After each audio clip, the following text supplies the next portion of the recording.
Hey guys, all 3 Euphorias that will release in version 3.0 got released, and we're gonna take a look right now at all 3 of those, starting off with the character Getian. His Euphoria rank 1 says, increased Eureka limit, a prophecy told. Now a prophecy told, that is an array that you create while using your ultimate. It lasts for 3 rounds and it grants all allies plus 20% damage dealt, plus an additional 20% if they deal reality damage. Okay, and this array now consumes Eureka and it grants Eureka when you cast your ultimate. Now a little bit of a spoiler alert, Getian will be around, based around letting this array be active at all times. If you play Getian together with teammates that deal reality damage, he will start off with his ultimate ready. You cast this and you will now grant yourself additional moxie from stuff that you do, which leads to you being able easily to keep this array active at all times. Okay. Now we can move on. Then this array gains an additional effect. When characters deal reality damage, they increase their ultimate might. Perfect, you know? He's, another spoiler, he is gonna be played, of course, in the team based around the ultimate archetype. Mainly, Recoleta will be his main DPS character. And Recoleta deals reality damage with everything that she does. And every time now, she deals her reality damage, so every time she uses an incantation, she will increase her ultimate might. That is pretty good. Then his incantation number 1 is triggering, his incantation number 1. What it does is it grants you Eureka. It grants you Eureka, and at the end of the turn, you will consume 2 Eureka to cast a mass attack on the entire enemy team. And this now no longer consumes Eureka and will not be removed due to insufficient Eureka. It lasts for several rounds, and each of those mass attacks that triggers is treated as an ultimate. Okay, what this means is you use your incantation number 1. Then at the end of every round you cast a mass attack that deals reality damage. He will do this for a couple of rounds, so you don't have to necessarily recast your incantation number 1 all the time, because it lasts for several rounds. And this mass attack at the end of the turn now doesn't consume any Eureka anymore, and it is treated as an ultimate, which means it profits from ultimate might. So in the end, in a nutshell, you deal more damage for less Eureka. That's about that. And then the reality damage dealt by this mass attack is further increased. It will deal a whole bunch of damage, and for free basically, because you don't consume any Eureka anymore. Then his rank 2 Euphoria update says, at the start of the battle, your moxie increases. Yeah, see, that's what I mean. That means you start off, if you play him together with reality damage characters, you will start off with 5 moxie and immediately have this ultimate ready. Then, at the end of the round, if under your array, you further increase your moxie. See, when you use this array, you use your ultimate. You want to gain moxie as fast as possible, so that in the span of 3 turns, you can recast this ultimate to keep that array active at all times. And now, if you're under this array, with whatever you do, you will gain more moxie than you usually would, which makes it 100% guaranteed to actually be able to keep this array active at all times. It's fantastic. Then his rank 3 Euphoria says, after casting your incantation number 1, your mass attack will also be triggered. So not only at the end of the round, but immediately when you use your incantation number 1, you immediately trigger this mass attack. And this instance of your mass attack will deal more damage. Okay, cool. Rank 4 Euphoria says, while under your array, you see it, right? It's all about the array and using your incantation number 1, and then he plays himself. When Getian triggers his mass attack, he gains increased crit rate and crit damage from insight effects. His insight, part of his insight, is that when this mass attack is cast, it will be plus 20% critical hit damage and plus 20% crit rate will be increased. Now, this will be increased further. How much exactly, we don't know, like 10%, maybe 20%. Point is, it will deal more damage, it will be more likely to crit, and when it crits, it deals more damage. Easy as that. And last but not least, while under your array, when casting an ultimate, you also trigger the mass attack, and the reality damage it deals is further increased. Okay, so yeah, you use your incantation number 1, you do a mass attack. At the end of a round, you do a mass attack. When you use your ultimate, you do a mass attack. You know, it's all about your incantation number 1 and keeping your array active at all times. You will constantly recast your ultimate at least every 3 rounds. Then you use your incantation number 1, and from that point on, Getian plays himself. And yeah, as I said, like, he will be part of the Recoletta's team, of the ultimate archetype. You will play Recoletta, Melania, Getian, and you add a healer of your choice to that team, and that is going to be the ultimate team. And that's going to be about the Getian Euphoria. It's very, very good, and he will be a best in slot in the Recoletta team. So now we can move on to another Euphoria update. Alright, let's take a look at Centurion's Euphoria update. Rank number 1 says, at the start of the battle, Moxie limit increases. Then your incantation number 1 and your incantation number 2, they will deal more damage, right? And the more Moxie you have, the more damage they will deal. Plus, the damage of your incantation number 1 and 2 are both affected by ultimate might, so you want to play her together, preferably with characters that increase their ultimate might, right? Like, Muldir will probably be her partner in crime there. Then rank number 2 says, Euphoria update, right? Rank number 2 and number 3 for that matter also.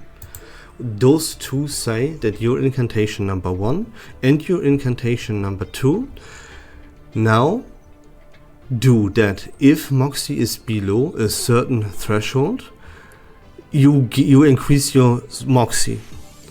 But if Moxie is equal to or above this threshold, you consume Moxie, a set amount, to deal more damage with them. Okay, so you constantly want to use and spam your incantations to deal a whole bunch of damage that will either give you Moxie or preferably take Moxie away from you to increase your damage.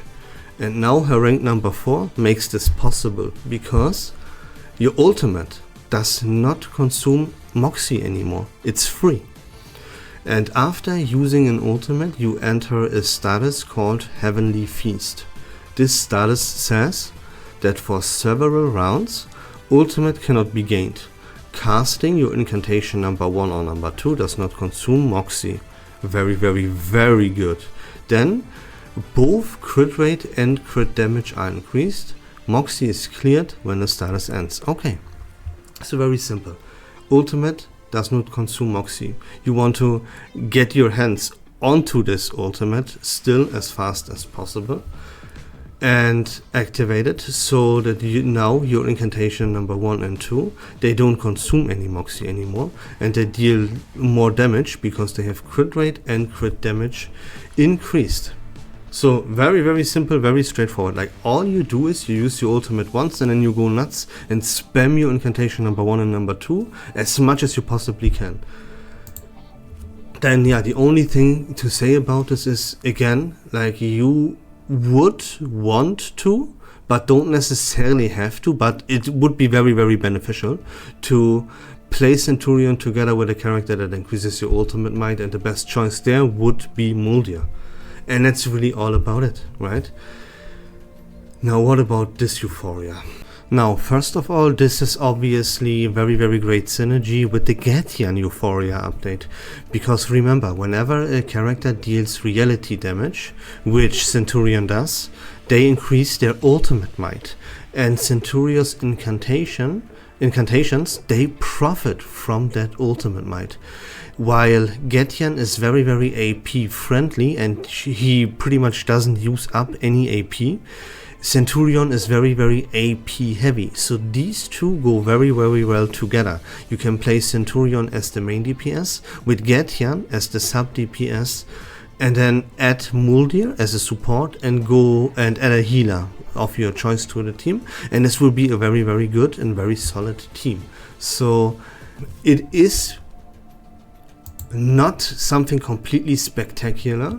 It will not change up a specific team or anything like that, but it is still very great to have a Euphoria like this for a character like Centurion. Why? Because she's from the Beast Afflatus, and we don't have a Beast Afflatus main DPS character that's completely crushing it, you know? Like, our best options to deal damage with a Beast Afflatus character are Anionala and Jay, you know? They are both not exactly like your devastating main DPS crushing characters, you know? And that's why this Euphoria is not too bad, because now with this Euphoria, Centurion will be the main DPS, will be the best Beast Afflatus character in the game when it comes to dealing damage. And that's why, yeah, again, this Euphoria update, it's not as spectacular as the one for Getian that will improve one of the best teams in the game and be a best in slot there. But still very good that something like this exists now, because we can finally deal serious damage with a Beast Afflatus character. And that's about Centurion's Euphoria update. Last but not least, we have Druvis. So this one is pretty interesting. Hear me out. Let's check it out, right? Rank 1. Enhances Circle of Life. That's her insight. That increases the damage, the heal that you receive by 10%, and it increases leech rate by 10%. And when attacking, it grants a certain number of fire sprouts based on the incantation's rank. So yeah, whenever you use an incantation, you now spread something called fire sprouts, and they will explode and they will deal damage based on the incantation's rank. Cool. Then yeah, they explained the fire sprouts here, my bad. So fire sprouts, what it does is they explode at the start of the round. Each stack deals Genesis damage to the target equal to a certain percentage of your team's average attack. Then all stacks are removed. Cool. So yeah, fire sprouts, you spread them with your incantations, they explode. Then each stack of fire sprouts decreases the critical resist rate and the critical defense from the opponent that they explode on. Okay. Rank number 3. At the start of the battle, if there are multiple Plant Afflatus characters, you enhance the effect of Circle of Life. Your plant ally characters, they gain buffs. The ally directly in front of Druvis gains additional penetration rate, and the character directly behind Druvis gains additional damage taken reduction. Okay.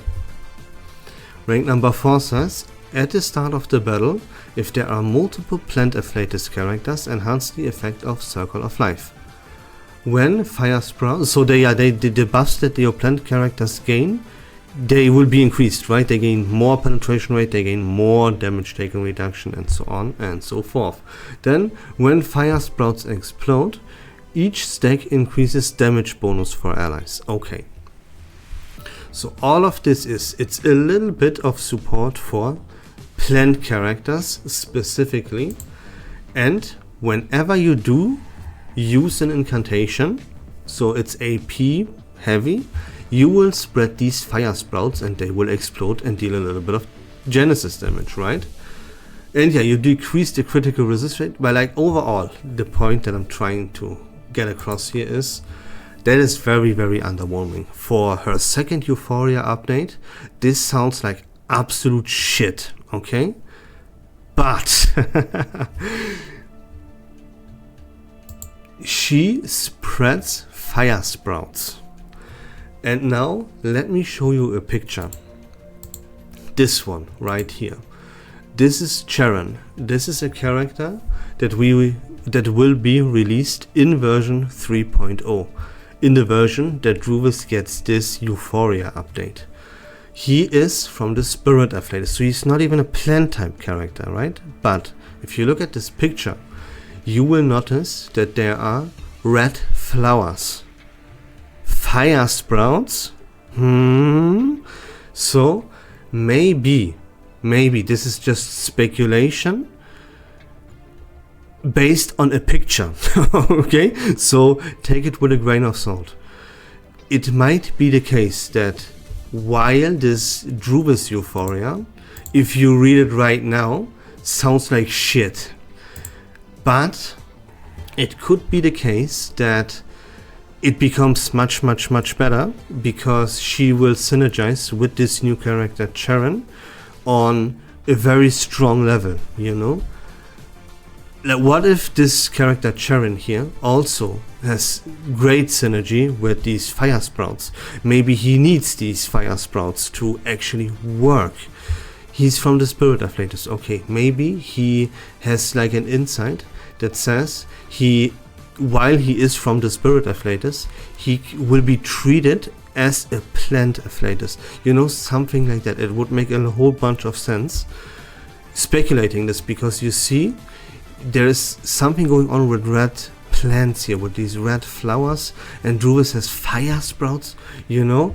Like, it sounds like everything is coming together here, but that is only speculation. If we keep this picture out of our heads and do not speculate on it, then this Druvis Euphoria is absolute shit. All that can save it is synergy with this new character Charon, and he being very good and having synergy with fire sprouts. But that's it for the video, guys. I hope that was fun and informative. If you like Reverse1999 content in general, please consider leaving a follow on my channel. I would really appreciate it. But until next time, take care of yourselves, have a great day, and we love this game.